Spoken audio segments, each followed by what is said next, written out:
अण्णाभाऊ साठे हे केवळ लेखक नव्हते, ते होते समाजाचे खरे शिल्पकार.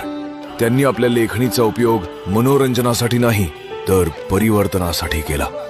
झोपडपट्टी, कामगार, दलित, महिलांवर होणाऱ्या अन्यायाविरुद्ध ते नेहमी उभे राहिले. त्यांनी शब्दांचा वापर शस्त्रासारखा केला, जेणेकरून शोषितांना न्याय मिळावा.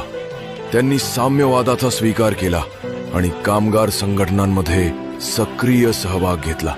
अण्णाभाऊंनी एकट्या मुंबईत 100 पेक्षा अधिक झोपडपट्ट्यात जाऊन लोकांना संघटित केलं.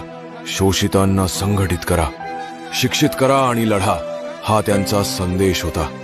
त्यांनी सांस्कृतिक चळवळीत लावणी, तमाशा या माध्यमांतूनही सामाजिक संदेश पोहोचवले.